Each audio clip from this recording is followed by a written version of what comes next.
The three we're going to talk about, we're going to start with pushing down. So we've been doing pushing away. We're going to talk about applying pressure down into the body a little bit with pushing down. Then we're going to talk about more focused work. So the Chinese call that pressing or penetrating, depending on the depth that we're pushing at. So we'll start with pushing down, then we'll focus it into pressing, and then we'll talk about heavy pressure like penetrating. And we'll talk about a few tools and places to do that. Pushing down is the same exact idea that we've been doing with pushing away, except the pressure is less across and more down. So this can be done two-handed, where I'm shifting front to back, or it can be alternating side to side. Either one is fair game. I came to the end of the table because this is one of the few places I do push down, gently compressing and releasing the rib cage by pressing down here on the upper torso. So let me know if I push down too hard. It's not unusual for things to pop and crack and move ribs or vertebra. I tend to come to the height of the kyphosis, the curve, kind of T8, T9 level bra strap height. I don't tend to reach below that from the head of the table because I hate this posture, being bent over. It's no fun. My back will let me know at the end of a 12-hour day. So if I'm doing pushing down and I start up here on the scapula and upper thoracic and I walk down, I'll only really walk to right about here, and then I'll come back up and spend that time here. There are other ways that I can press down in here from the side of the table if I want to, although I tend to shift to more pressing or penetrating than the pushing down.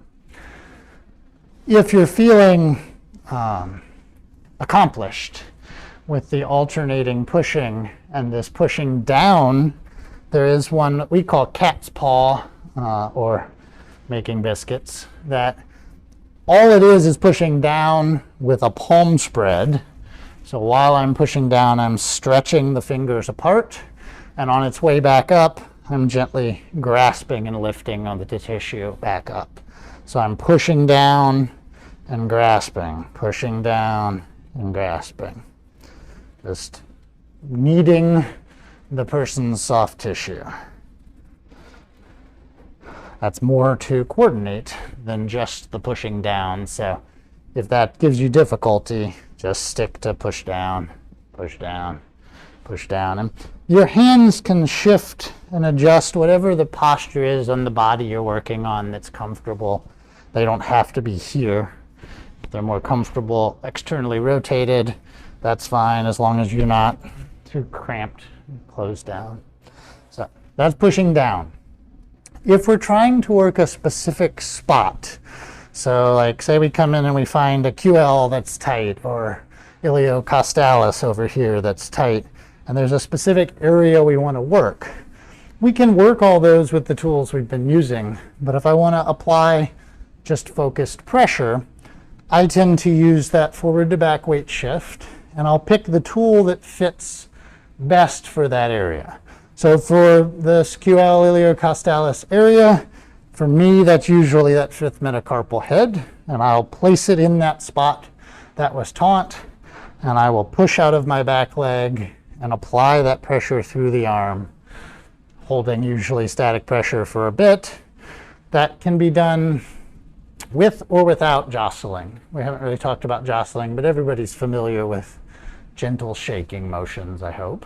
If not, you're missing out. So if I've applied that pressure, I'm holding that pressure, and I want to include jostling, I just need a small, rapid oscillation, back and forth, up and down, circles, whatever jostles best for you.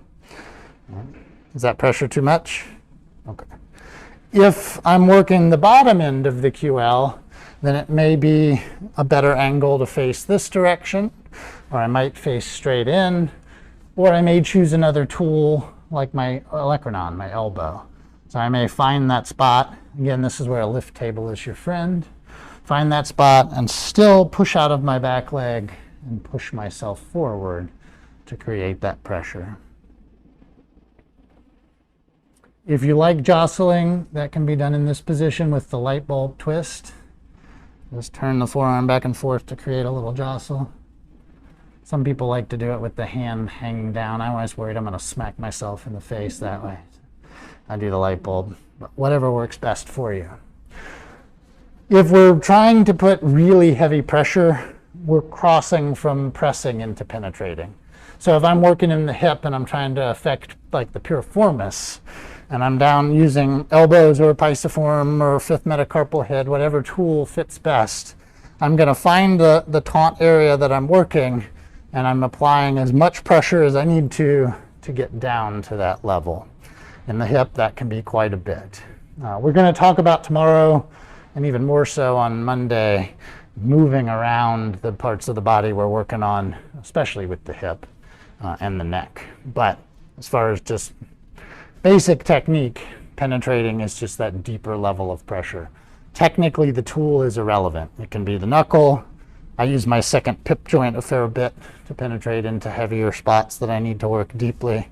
The elbow is a wonderful tool. 6 1/2 dozen of the other. And those can be used anywhere, right? You may be working on a forearm where someone has a pronator teres that's really jacked up, and you need heavy pressure, and you're applying what the Chinese call penetrating. Yafa. So, again, a lift table is your friend if you like your elbows.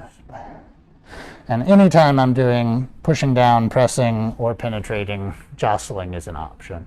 If I find a spot that just doesn't want to let go, giving it that little rapid oscillation can be really helpful.